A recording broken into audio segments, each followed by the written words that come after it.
Pessoal, hoje vamos falar um pouco sobre os motores Perkins 6, 357 e 358. Esse aqui da foto é um 6357. Mas antes de começar a falar sobre esse motor, falar um pouquinho como que ele surgiu aqui no Brasil. A Perkins do Brasil começou a fabricar aqui no comecinho dos anos 60. Esse, esse motor ele é uma evolução de um motor anterior a ele, que era o Perkins 6340. Mas todos esses motores que eu falei aqui, o 340, o 357 e o 358, são motores que só existem aqui no Brasil. Só existem aqui. Então, da onde eles surgiram? Porque a Perkins do Brasil não projetou eles do zero. A base deles veio de fora, veio da Perkins internacional, da Perkins inglesa. Então, que motor que deu origem a esses motores aqui no Brasil, né? É um motor chamado Perkins R6, né? Então, a Perkins é uma empresa que foi fundada em 1932, e o seu motor 6 cilindros na época era o P6. E esse motor ficou em fabricação durante muito tempo, até os anos 50, quando ele foi substituído pelo R6. E o R6 ele teve uma má fama. O pessoal não gostou desse motor, ele dava muito problema.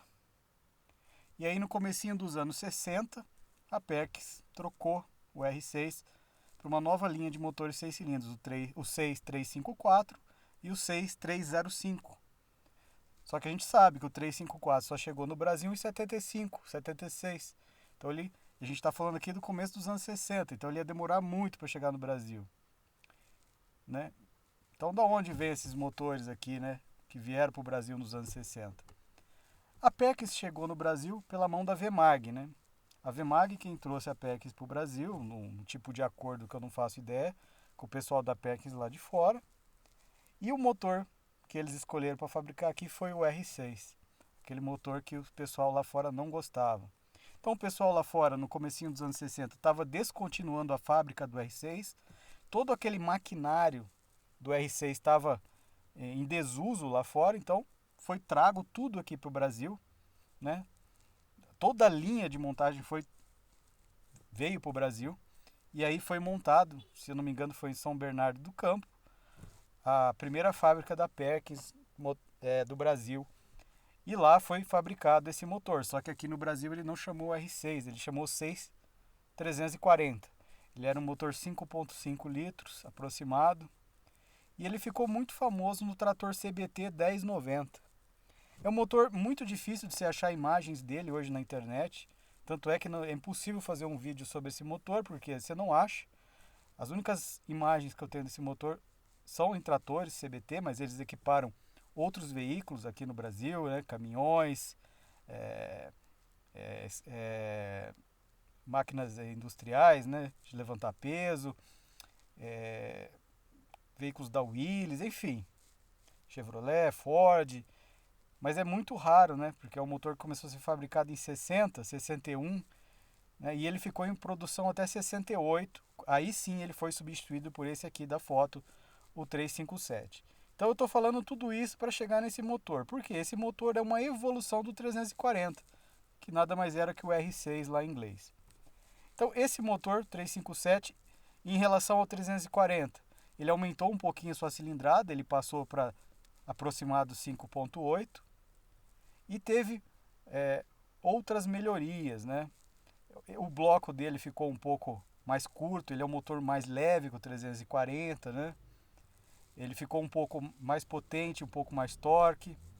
Enfim, ele teve melhorias em relação ao seu antecessor, o 340. Então aqui na foto a gente já vê que os bicos injetores dele é em pé aqui no cabeçote. Isso já nos diz que é um motor de injeção indireta, né? Igual o 340, também era de injeção indireta. Então ele usa aquele sistema de pistão chato, né, com câmara de combustão, né, a pré-câmara no cabeçote. Aqui a gente tem a bomba injetora rotativa da CAV Lucas, né? Tá lá. Os filtros de combustível aqui são dois, bem próximo à bomba, né? Mas a bomba de combustível fica do outro lado, que é tocada pelo comando de válvulas no bloco, que também fica do outro lado, né? Uma bomba mecânica. E aí vem uma tubulação aqui por trás que traz o diesel para os filtros e depois para a bomba. Aqui a gente consegue ver as mangueiras que vem do radiador, né? A mangueira do bypass, a mangueira de retorno de água para o radiador lá em cima, na carcaça da válvula termostática. Esse motor ele só tem uma válvula, né? Nos anos 60 ainda não, pelo menos aqui no Brasil ainda não era comum ter duas válvulas de termostáticas, né? Aqui a gente tem a tampa das válvulas, né? Com a tampa de abastecimento de óleo. Aqui é uma parte do filtro de ar deste motor. Ele usa fluxo cruzado, né? Escapamento de um lado, admissão do outro. Ele tem 3 dutos de escapamento, né? Cada 2 cilindros compartilha um duto, né? E tá aqui como que é. Ele é um motor aqui no Brasil, começou a ser fabricado em 68, na mesma fábrica lá onde era fabricado o 340, então o 340 foi descontinuado e aí entrou no lugar dele o 357.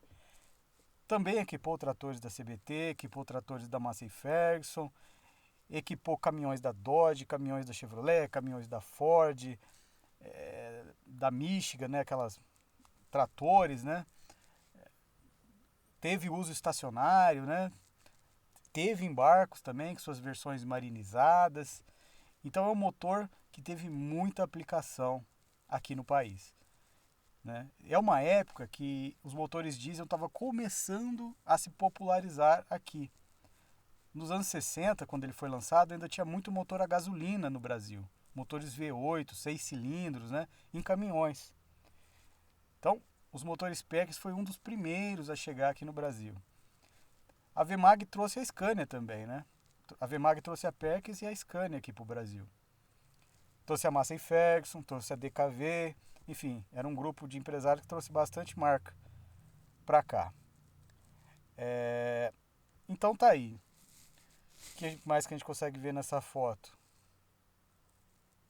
Vamos ver outra foto.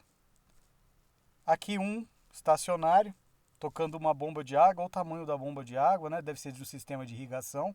Tem outro lá no fundo idêntico, só que ao contrário, virado para cá.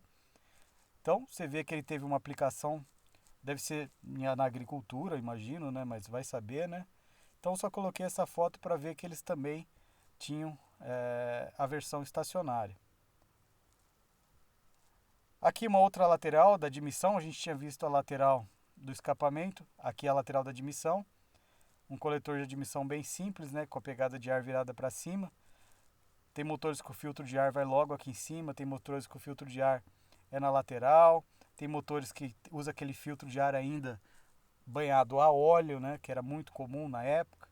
Aqui a gente tem a bomba de combustível, como eu falei, que é tocada pelo comando de válvulas que está aqui dentro no bloco. Esse motor usa um comando de válvulas bem em cima aqui no bloco, bem próximo à face do bloco. Então ele usa aquele sistema com tuchos e varetas bem curto, né? Então tá aqui a bomba de combustível, ó a tubulação levando o diesel lá para os filtros do outro lado. Aqui vai o motor de arranque nesse orifício, lá atrás na cremalheira. Aqui está a base do filtro de óleo com o filtro de óleo. Esse motor ele está todo pintado de azul, não dá para ver direito. Aqui a bomba de vácuo, né, o exaustor, lubrificado pelo óleo do motor, tem uma derivação aqui, puxa óleo para essa mangueira da lateral do bloco aqui e vem aqui. Esse motor ele possui um trem de engrenagens dianteiro aqui, infelizmente eu não vou conseguir mostrar, que eu não achei foto em lugar nenhum desse trem de engrenagens, mas é um trem de engrenagens que é a polia do virabrequim. Toca lá embaixo a bomba de óleo, toca no meio aquela polia de ligação que toca a polia do comando de válvulas, que toca a polia do exaustor e do outro lado toca a polia da bomba injetora. E mais aqui na frente a gente tem a bomba de água, né? E lá em cima o cavalete da válvula termostática. Aqui está a polia, né, do virabrequim que toca a correia de acessórios, né, que toca a bomba de água, e a hélice do ventilador é daquele tipo que é parafusado aqui na bomba de água. Esse motor aqui da foto, se eu não me engano, é um 358. Mas o 357 e o 358 são motores idênticos, onde só muda o cabeçote, que o 358 já passa para ter injeção direta, e alguns detalhes, né, que eu vou falar mais para frente. Aqui a outra lateral, é a mesma lateral, né, da admissão, só que com uma visão diferente da bomba de combustível aqui, né, levando lá para lá. Tá com o motor de arranque, agora não estava na foto passada, né. Um cárter deslocado para a dianteira, né, olha o cárter aqui, onde vai o pescador. Tá com o motor de arranque, né. Então tá aí, a mesma lateral, só que com uma visão um pouco diferente. Um cabeçote. Esse aqui é um cabeçote de um 357. Então é a lateral do escapamento. Então aqui aqueles 3 dutos de escapamento, como eu falei. Cada duto compartilha 2 válvulas de escapamento, né, 2 cilindros. Essas tampas aqui é galeria de água. Eu já vi esses motores com um tipo de mufla aqui. Então no lugar dessas tampas vem parafusada a mufla para a água ter contato com o escapamento, né, com os dutos de escapamento. Aqui no Brasil eu não sei se saiu esse motor com esse tipo de peça, mas eu já vi 357 com essa peça aqui do lado, né? Então tá aí onde que é os tampões, né? E é bem onde está a galeria do bico, né, de injeção indireta. Aqui a água do cabeçote circunda a pré-câmara de combustão, até porque esses cabeçotes esquentam muito, né, por ter a câmara de combustão dentro dele, né? Então esse era um dos problemas do motor 357. O motor 357 ele não ficou bem falado aqui no Brasil porque ele tinha 2 graves problemas. O primeiro é que todo motor de injeção indireta, quando exigido demais, ele esquenta, né? Porque a câmara de combustão está dentro do cabeçote, né? E o cabeçote é um lugar onde não tem uma refrigeração muito boa. Apesar deles tentaram fazer aqui uma refrigeração melhor, né? Mas mesmo assim, o nosso país tem um clima quente, né? É um motor ali 6 cilindros onde tinha uma potência que ele estava no limite dele, né? Já tinha sido aumentada a sua capacidade volumétrica do seu antecessor, que era 5.5 para 5.8, né? Então tudo isso foi agravando o problema de superaquecimento. Mas o que gerava mesmo o superaquecimento era o sistema de injeção indireta, né? Ele tinha uma taxa de compressão um pouco mais alta que os motores da época, por ser de injeção indireta, era 17 para 1. Hoje nem é alta, né? Mas na época era, né? Estamos falando dos anos 60. De um projeto dos anos 50, né? Como eu falei no começo do vídeo. Então 17 para 1. E qual era o outro problema além de esquentar? Além de esquentar, ele tinha dificuldade de partida. Na primeira partida, né? Partida a frio. Num dia frio, era muito difícil dar partida nesses motores, né? O sistema de injeção indireta ele é mais complicado de dar partida em dia frio. Então esses motores vinham com aquelas velas aquecedoras lá no coletor de admissão, aquela vela que se incendeia, né, na hora de dar a partida para esquentar o ar e o ar entrar quente já, né, para misturar com mais facilidade com o diesel, né? Mas como usavam bicos de baixa pressão de injeção indireta, mesmo assim não resolvia. E esses motores davam muito problema de partida. E aí você juntava com um motor que já estava mais cansado, mais com folga, né? Ali assoprando um pouquinho com desgaste em anel, ou passando compressão pelas válvulas, aí complicava mais ainda a partida desses motores. Então é muito comum a gente ver na internet relatos, fotos de gente colocando fogo nesses motores, ou fazendo uma fogueira embaixo deles, ou colocando fogo na admissão mesmo. Vem com uma tocha cheia de fogo e põe lá na admissão para dar a partida neles. A gente fala que deixava no barranco o veículo e já soltava no tranco para pegar, né? Então esses fatores, né, dificuldade de partida e problema de superaquecimento levaram a Perkins a mudar o nome desses motores quando eles foram convertidos para injeção direta. Então ele passou de 357 para 358 com injeção direta. Essa mudança foi em 75. Em 1900, esse aqui, os 357, começou a ser fabricado em 68, foi até 75. Aí 75 ele foi modificado e recebeu o nome de 358. Mas por que a Perkins mudou o nome para 358? Porque esse motor já estava com o nome meio queimado, né? Muita gente já não queria esses motores. Então a Perkins ali, por uma jogada de marketing, mudou o nome dele. Porque se você pensar, o motor 3 cilindros deles, o 3152, quando mudou de injeção indireta para direta, eles não mudaram o nome. O 4 cilindros é a mesma coisa, o 4203. Quando ele mudou de indireto para direta, também não mudou o nome, continuou 4203. E os 6 cilindros eles mudaram. O 6357 passou para 6358. Mas é o mesmo motor, só que com um cabeçote novo, né, de injeção direta e algumas pequenas mudanças, né, com maior potência, maior torque, mais economia de combustível, com menor consumo de óleo, enfim. Mas eles mudaram o nome por uma questão de marketing, porque o 357 já não estava sendo bem visto no mercado, né? Então é isso.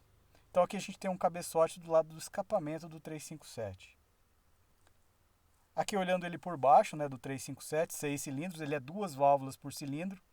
Ou a pré-câmara de combustão aqui, ó. A válvula maior de admissão, menor de escapamento.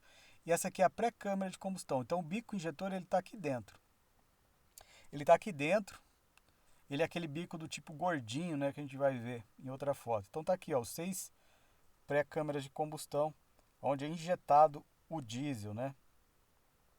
Aqui a galeria de água, né, que circundava, né, essa pré-câmara para tentar resfriar. Tá aqui. Aqui por onde subiam as varetas, motor varetado, né? Mais galerias de água, onde passavam os parafusos, né? O interessante dessa foto é você ver que ele usava um cabeçote único, né? Com as pré-câmaras de combustão do sistema de injeção indireto. Esses motores já estão bem em desuso aqui no Brasil. É muito raro você ver um em uso ainda tem. Ainda tem muito caminhão D60, né? A Chevrolet usou esses motores nos caminhões D60 dela. Então tem muitos ainda rodando. Você vê muito trator Massey Ferguson 95X que usaram esses motores ainda em funcionamento hoje no Brasil. A Ford também usou nos F600 esses motores, né? A Ford ela estava tendo um problema muito grande com os Detroit na época. E aí ela passou a usar esses Perkins, né? Até a Dodge usou, né? Nos seus caminhões, enfim. Era um motor muito popular, né? Aqui no Brasil, ficou muito popular. Então tá aí como que era o cabeçote com as pré-câmaras de combustão. Aqui, vou dar até um zoom, é um jogo de bronzinas, parecem ser originais de época, né? Da Metal Leve, provavelmente da época que a Metal Leve ainda não tinha sido comprada pela Mali, né? Pela multinacional. Então tá aí, bronzinas de mancais fixos do virabrequim, né? As outras devem estar aqui embaixo da caixa, né? Então, até hoje você encontra ainda peças originais para esses motores, né? Como vendeu bastante, né?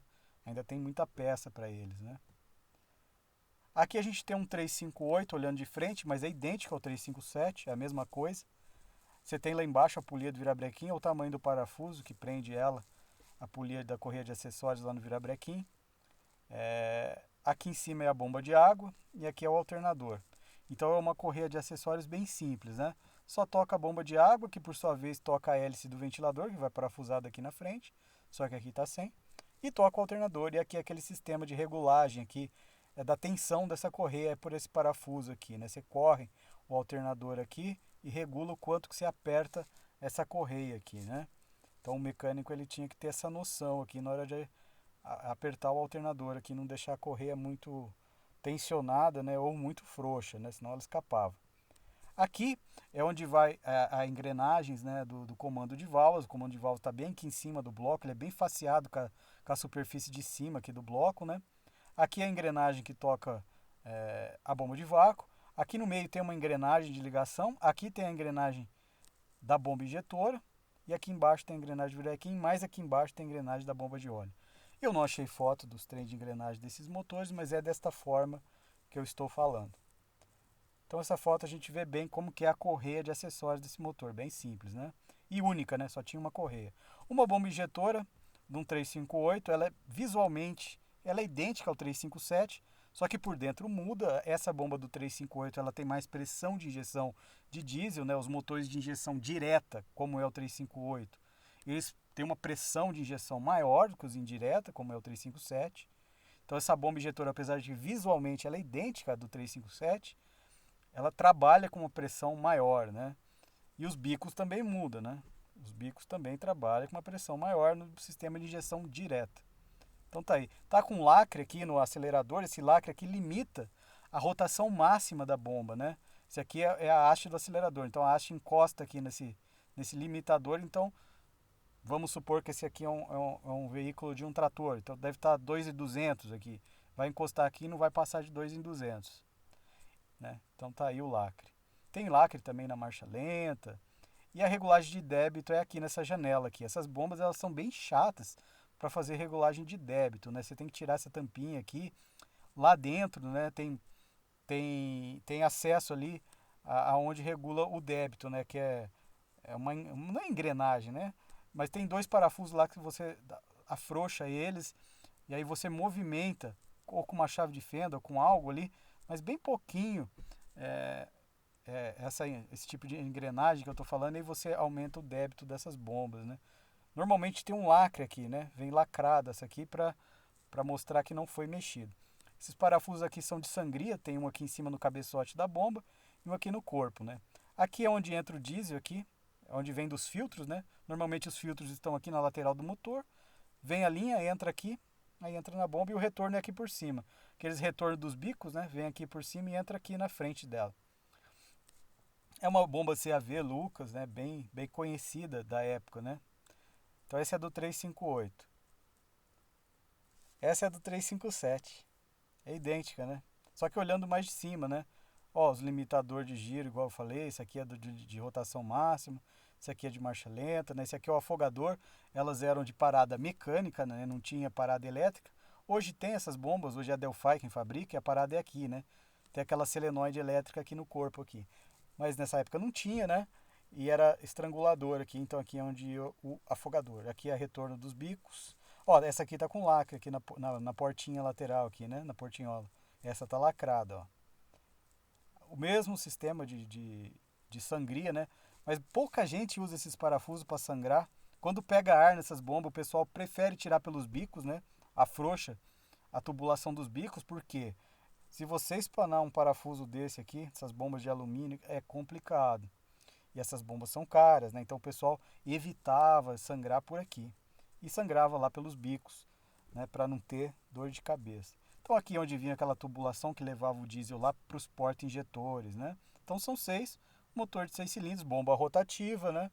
Então tá aí. As bombas Bosch era bem mais fácil de regular débito, né? Tinha dois parafusinhos aqui atrás nas VE, né? Um de débito, um de marcha lenta, muito fácil. Se comparado com essas aqui. Até as Bosch em linha é mais complicado. Tem que abrir, vaza óleo, aquela coisa, né? Depois tem que encher de óleo de novo. As Bosch VE é bem fácil de regular débito. Não precisa mexer em nada praticamente. Aqui um cabeçote de um 358. Qual que é a diferença? Cadê as câmeras as pré-câmeras? Não tem, né? Só tem o buraquinho do bico de injeção direta, que ele entra aqui dentro da câmara de combustão. Então a maior diferença, se a gente olhar, é aqui, ó. O 357 tem aquele buracão aqui, né? Pré-câmara. Esse não, é só o buraquinho onde entra a ponta da agulha do bico, né? A ponta da agulha não, né? A ponta do bico. A agulha está dentro do bico. Então aqui é onde entra a ponta do bico, né? Então tá aí. E não tem aquelas galerias de água, igual tem no 357 aqui, para refrigerar o cabeçote, né? E aí você não precisa daquilo, né? Porque esses cabeçotes aqui esquenta bem menos porque não tem câmara de combustão dentro dele, né? A câmara de combustão já está no pistão, como todo motor de injeção direta, né? Mas tá aí, como que é a diferença, né, do cabeçote do 357 para o 358. O resto é idêntico, né? Varetado e tudo mais. Deixa eu ver outra foto. Um porta-injetor de um 358. Então, o diesel vem lá da bomba injetora, a tubulação entra aqui na lateral, traz o diesel. O diesel vem por esses orifícios, aqui vai uma outra peça aqui onde contém o bico injetor, onde está a agulha lá dentro do injetor. E aí vem uma capa que rosqueia aqui e fecha essa ponta, né? Então o diesel vem da bomba, entra aqui, passa por esses furos para dentro do injetor. E aí, na pressão correta, levanta a agulha e entra dentro da câmara de combustão. E aí o excesso, né, retorna quando a agulha fecha, aqui pelo centro e sobe lá em cima, aonde aqui em cima do porta-injetor está rosqueado, né, aquela tubulação de retorno para a bomba. É um porta-injetor bem comum, né, a maioria é assim. O que muda é a entrada, uns entra por cima, retorna para o lado, uns entra pelo lado, retorna por cima. Não importa, é sempre o mesmo funcionamento. Era meio padronizado isso. É um sistema CAV, né, bomba e bicos, CAV Lucas. Um bico de injeção direta, aquele porta-injetor que eu mostrei na foto passada é do 358, e esse aqui é o bico também do 358. Já da Delphi, já é mais atual. A Delphi, eu não sei se ela comprou a CAV aqui no Brasil, não sei o que aconteceu, mas hoje é ela quem vende bomba e bico da CAV, da antiga CAV. Então tá aqui um bico Delphi de injeção direta do 358. A gente vê até uma pontinha da agulha lá dentro que vai dentro dele, né? Aqui dentro vem uma agulha. Aqui a cabeça com os orifícios, onde borrifa o diesel, né? Nos bicos de injeção direta tem 3, 4, 5, né? Tem vários furinhos aqui que borrifa o diesel radialmente, né? Ele faz vários jatos, né? Diferente do injeção direta, que normalmente é um jato só. Né? Os antigos de injeção direta, aqueles bicos mais gordinhos, ele tem um jato só. E esses de injeção direta, né? Eles têm vários jatos, assim, acho que o mínimo é 2 ou 3. Nunca é um só, né? Então tá aí. O bico da Delphi, você acha novo até hoje para comprar. Então, sem dificuldades para manter esses motores hoje em dia. Aqui o de indireta, né? Como eu falei, ele é mais gordinho, ele só tem um jato aqui, a gente consegue ver a agulha lá dentro. O funcionamento é muito parecido com o de injeção direta, o que muda é a pressão. A pressão de diesel com que ele trabalha é mais baixa. Ele só tem um jato que ele esguicha lá dentro daquela pré-câmara do cabeçote. Chega a entrar até dentro da câmara, lá do motor, né, do bloco, onde está o pistão ali, né, do cilindro. Mas é um só. E a pressão é mais baixa, né? Uma pressão mais baixa, um jato só, e ele é mais gordinho, né? De resto, o funcionamento é idêntico ao de injeção direta. Deixa eu ver se dá pra... É Bosch, né? Eu ia ver a marca, mas tá aqui a caixa. Da Bosch. Então, eu vendi aqui no Brasil com a marca Bosch, com a marca CAV, hoje com a marca Delphi. Não importa a marca, né? Tá aqui os porta-injetores do 357, de injeção indireta, é aqueles que vão em pé no cabeçote. Ó como eles são pequenininhos, né? Aquele bico gordinho, ele tá aqui dentro, ó. Esse aqui é a tampa, aqui onde fecha. Então ele tá aqui dentro, ó. Só sai a cabeça dele aqui para fora. Então, a entrada de diesel do 357 era igual ao 358, era aqui na lateral, e o retorno em cima, né? Então, o 357 e 358 era igual nesse ponto, entrava pela lateral, retornava por cima, mas mudava os bicos, mudava os porta-injetor. Então, você bate o olho, esses porta-injetor pequenininho, gordinho, é o 357, eles vão em pé no cabeçote. O 358 é diferente. Então, tá aí como que é o do 357, tá o 6 aí, né? Sistema CAV. Pistões. Esse aqui é um pistão de um 358. Então ele usa aquele tipo de pistão com uma saia bem grande, né? Uma lateral bem grande, como era na época, né? Ele tinha anel raspador por baixo do pino, né? Anel raspador por cima e 2 de compressão. Ó, câmara de combustão já no pistão, então é um pistão de 358, né? Olha o tamanho da saia, chega até passar para baixo aqui, né? Olha, a lateral. Hoje em dia isso é totalmente ao contrário, né? A engenharia diminuiu isso ao máximo e ainda depositou grafite aqui na lateral, ainda para diminuir o atrito. Mas nessa época era diferente o pensamento da engenharia, né? Então eles faziam dessa forma,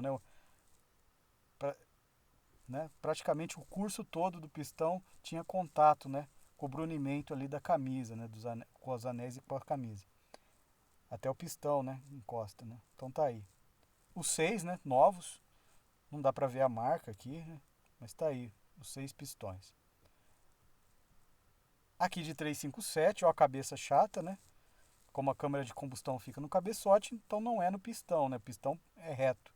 Mas é o mesmo mecanismo, ó. 2 anéis raspadores, um para baixo do pino e 2 de compressão. E repara que esse não tem aquela projeção aqui na lateral igual tem o 358, né? Interessante isso, né? 358 eles aumentaram até a lateral aqui, né? A lateral aqui. Aqui e aqui. Do pistão. Então o 357 ele é um pouquinho diferente, né? Ele é plano, chato e tem menos lateral aqui, né? Menos saia. Ele está aqui com as camisas, né? E com os anéis. Esses motores usam camisas fixas, não removíveis e secas, né? Elas não são do tipo úmido, que tem contato com a água do motor, né? Com o sistema de arrefecimento do motor. Então, se a gente comparar com o seu antecessor, o 340, ele usava camisas removíveis. Né? Então, esses aqui não, eles usam camisas fixas e secas. Então, tá aí. Pistões do 357 novos aí. De novo, um pistão. É de um 357, está escrito aqui, né? O 357. Tá aí, um detalhe, tá com um pino, né? A gente consegue ver o tamanho do pino. Esses motores não tiveram a variação turbo no Brasil, nem o 357, nem o 358. O único que teve foi o 354, né, que foi lançado em 75, junto com o 358, só que era um motor diferente, né? E ele teve a versão turbo. Esses não. Então, eles não têm aqueles pistões e bielas reforçados dos motores turbo, né? Então tá aí, como que é um pino e o pistão. Um pistão original ainda, ó, da Perkins. Tá aqui com a biela, né? Ele não usava biela do tipo fraturado, na época ainda não era comum esse tipo de biela. Uma biela é um pistão de um 357, como que eu sei olhando por baixo, né? Pelo pistão, né? Lembra que o 358 ele tem um ressalto aqui na lateral de dois lados, então por isso que eu sei olhando por baixo, porque de resto é idêntico. Então tá aí como que é a biela. Esses motores eles tinham um curso e um diâmetro diferente. Eles tinham 104 milímetros de diâmetro e 114 de curso. Para quem conhece Perkins, isso é estranho, né? Porque o Perkins ele tem 127 de curso e normalmente 98, 100, 101 de diâmetro, né? Na época era muito comum esse diâmetro por curso. E esses aqui eram diferentes, né? Eles tinham mais diâmetro e menos curso, né? Interessante isso, né? Era 104 por 114. Então eram motores até giradores, né? Mais giradores e menos torque, né? Então se a gente comparar esses motores com os 354, o 354 eles tinham mais torque porque tinha mais curso.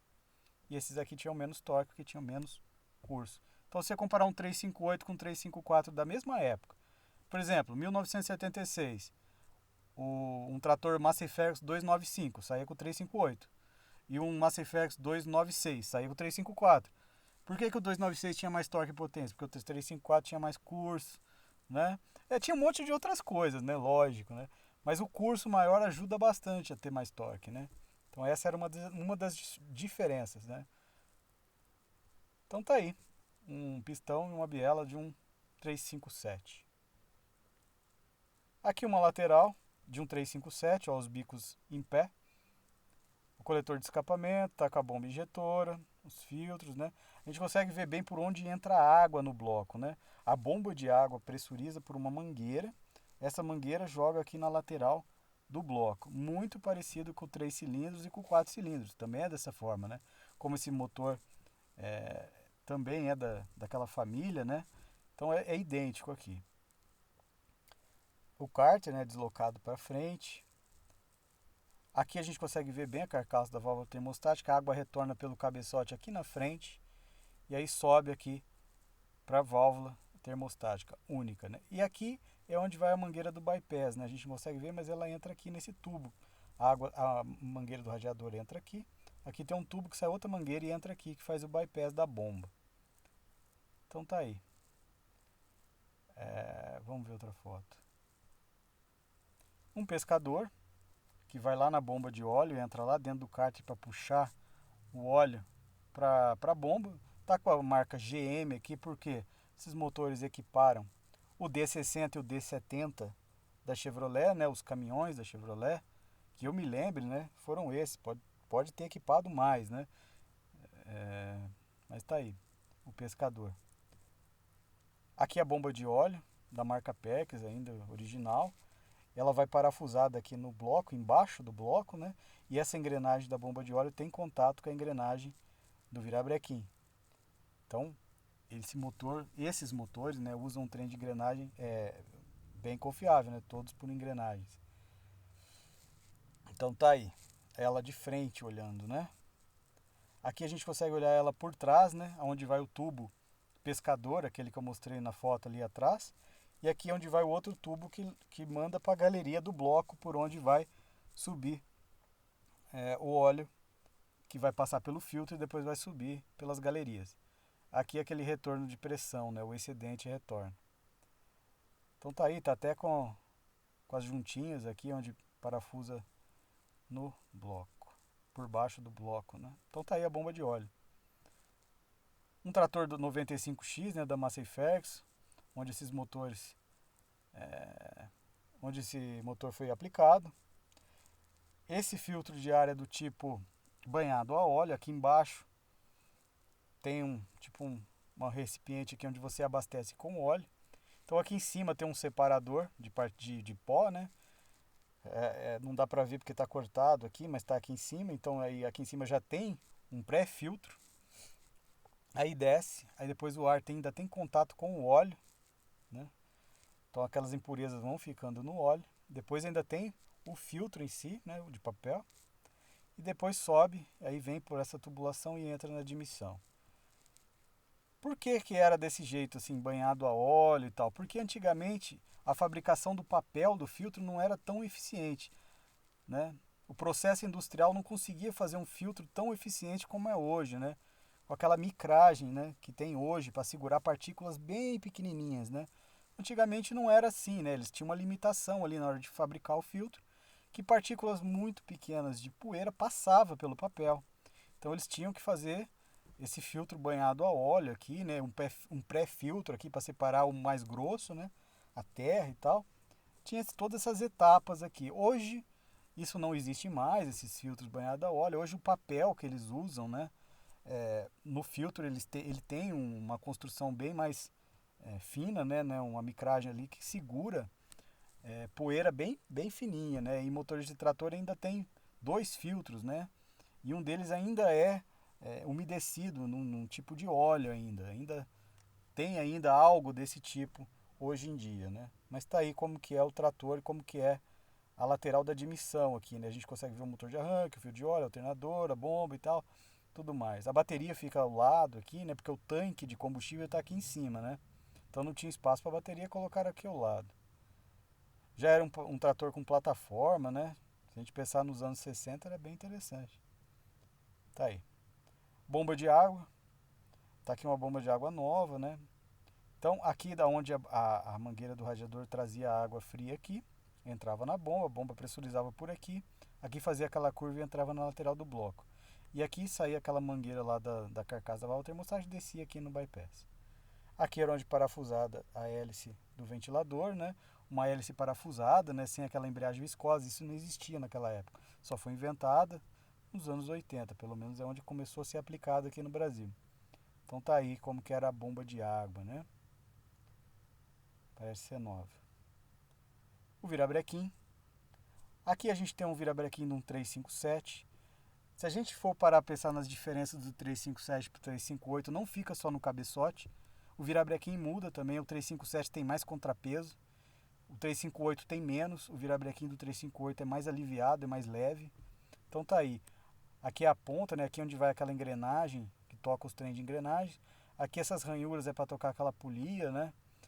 Então aqui é a dianteira. E lá atrás é onde vai preso o volante. Então tá aqui o virabrequim do 357. Repare como que é os contrapesos aqui. Eu vou mostrar do 358 agora. Vai ver que é diferente. Olha o do 358, a mesma ponta. Tem um contrapeso e aqui não tem. E o contrapeso é bem menor que o do 357. Então repara, ó, aqui tem, mas é bem pequeno. Aqui não tem e aqui tem um bem pequeno. Então a gente vê que o virabrequim do 358 é diferente. Então tá com aquela engrenagem lá da frente que toca o trem de engrenagem. O resto é idêntico ao 357, né? A polia aqui lá da frente, né? Então a gente vê que tem algumas pequenas mudanças, né, do 357 para o 358, além do cabeçote. As folgas dos 358 são menores, né? Aquela folga que a engenharia deixa para montar as peças móveis, né? Aquele processo de metrologia, né, que você faz quando você vai montar o motor. No 358 essas folgas foram reduzidas, né? Então tem algumas pequenas mudanças, né, do 358 para o 357, além da maior potência e torque, né, e consumo menor. Tá aqui os tuchos e as varetas, né? Varetas bem curtas, né? Porque o comando de válvulas ele fica bem em cima do bloco, né? Bem próximo à face do bloco, né? Então não precisou usar varetas muito longas, né? Então tá aqui as varetas e os tuchos, né? Elas vão dentro do tucho aqui. E aqui é onde o tucho está em contato com o comando de válvulas, né? Então o comando de válvulas toca todos os tuchos e a bomba de combustível. Aqui uma dianteira de um 358, a gente consegue ver essas tubulações aqui de água, né? Ó, aqui é a bomba de água, né? Ela está pressurizando a água lá para dentro do bloco e tem uma derivação aqui. E aqui tem um retorno de água aqui para a carcaça da válvula termostática. Para onde está indo essa água? Tem desses motores que usam compressor de ar. Como esse motor é um 358, ele foi usado no caminhão D70. E o D70 tinha compressor de ar, né? Para os freios, né? Para o sistema de freio do caminhão. e esses compressores eram refrigerados pelo sistema de arrefecimento do motor. Então esses tubos levam água. Aqui está sem, o compressor vai aqui, essa engrenagem aqui que toca ele. Só que ele está sem o compressor aqui, só que as tubulações estão aí, né, que vai refrigerar o cabeçote do compressor. Então a gente consegue ver a bomba de água aqui, né? Olha o bypass aqui, né? Que liga a carcaça da válvula termostática com a bomba de água, né? Aqui é a tampa da engrenagem do comando de válvulas, né? Então tá aí a dianteira de um 358, provavelmente de um caminhão D70. Nessa época a Ford já não usava mais os motores PERKs, né? A Ford só usou na época do 357. Na época do 358 ela já não usava mais os motores PERKs, né? Então só a Chevrolet passou a usar os 358, né? A Chevrolet sempre foi parceira da Perkins aqui no Brasil, né? Aqui um 358, olha os bicos, né? Como eles entram na lateral do cabeçote, né? Bicos de injeção direta, né? As tubulações da bomba entrando na lateral, o retorno por cima. Tá sem a tampa das válvulas, a gente consegue ver o eixo dos balancins, né? Dos balancins, tá aí o eixo. Dois balancins, né? Duas válvulas por cilindro. Aqui é muito comum a todos os motores da Perkins da época, né? Então tá aí como que era, né? Deixa eu ver se tem alguma coisa diferente. O coletor de escapamento no cabeçote muda, né? Como o cabeçote é diferente do cabeçote 357, então aqui onde entra o coletor muda, né? Esse do meio aqui está bem maior, né, que o do 357, e os das laterais também. Então as maiores mudanças estão no cabeçote, mas ele ainda continua de fluxo cruzado, bem parecido mesmo com o 357. Vamos ver outra foto então. Aqui tocando uma bomba de água, eu mostrei um 357 tocando uma bomba de água e aqui um 358 tocando também uma bomba de água, né? Então esses motores tiveram essa função estacionária não só para tocar bombas, mas para gerador de energia, né? Para geração de energia eles também tiveram, né? É a última foto? É a última foto. Então é isso, pessoal, que eu tinha para falar sobre esses motores, né? Na verdade é um motor só, né? Que foi dividido em dois aqui no Brasil, né? A sua fase de injeção indireta e na sua fase de injeção direta, mas no fundo é um motor só, né? Devo estar esquecendo de falar alguma coisa, mas é isso que eu tinha para falar, pessoal. Até o próximo vídeo.